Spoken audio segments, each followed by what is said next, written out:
नमस्कार। क्या आप जानते हैं सम्राट पृथ्वीराज चौहान कौन है? आइए, आज हम आपको बताते हैं सम्राट पृथ्वीराज के बारे में संपूर्ण जानकारी। तो बने रहिए हमारे साथ इस वीडियो के अंत तक। सम्राट पृथ्वीराज चौहान, जिनके पिता का नाम राजा सोमेश्वर और माता का नाम कमला देवी था, जिन्हें राय पिथोरा के नाम से भी जाना जाता है। पत्नी का नाम संयोगिता, जन्म 1449 ईस्वी में, राज्याभिषेक 1169 ईस्वी में, मृत्यु 1192 ईस्वी में। उनकी राजधानी दिल्ली एवं अजमेर। चौहान राजपूत वंश में जन्मे पृथ्वीराज चौहान, आज की पीढ़ी उनके बारे में या उनकी गाथा के बारे में, उनके इतिहास के बारे में नहीं जानती है। आज हम आपको उनके इतिहास से जुड़े उन रोचक तथ्यों के बारे में बताएंगे जो पहले आपने शायद कभी सुने नहीं होंगे। पृथ्वीराज चौहान ने 12 वर्ष की उम्र में बिना किसी हथियार के खूंखार जंगली शेर का जबड़ा फाड़ डाला था। पृथ्वीराज चौहान ने 16 वर्ष की आयु में ही महाबली नारराय को युद्ध में हराकर मावड़कर पर विजय प्राप्त की थी।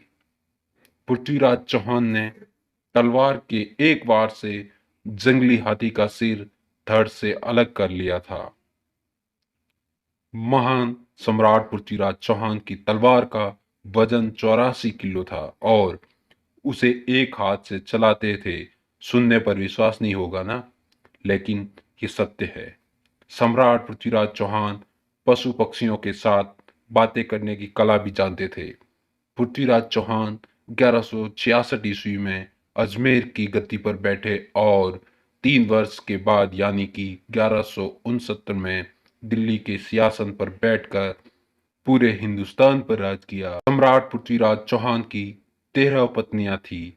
इनमें संयोगिता सबसे प्रसिद्ध है। पृथ्वीराज चौहान ने मोहम्मद गौरी को 16 बार युद्ध में हराकर जीवन दान दिया था और 16 बार कुरान की कसम खाई थी। गौरी ने 17वीं बार में चौहान को धोखे से बंदी बनाया और अपने देश ले जाकर चौहान की दोनों आंखें फोड़ दी थी। उसके बाद भी राज दरबार में पृथ्वीराज चौहान ने अपना मस्तक नहीं झुकाया था।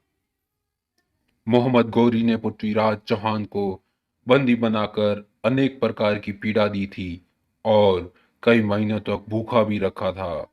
फिर भी सम्राट की मृत्यु न हुई थी। सम्राट पृथ्वीराज चौहान की सबसे बड़ी विशेषता यह थी कि जन्म से शब्द भेदी बाण की कला के ज्ञाता थे, जो कि अयोध्या नरेश राजा दशरथ के बाद केवल उन्हीं में थी। पृथ्वीराज चौहान ने मोहम्मद गौरी को उसी के भरे दरबार में शब्द भेदी बाण से मारा था। गौरी को मारने के बाद भी वह दुश्मन के हाथों नहीं मरे, अर्थात अपने मित्र चंद्रबदाई के हाथों मरे। दोनों ने एक दूसरे को कटार घोंप कर मार लिया, क्योंकि और कोई विकल्प बचा नहीं था।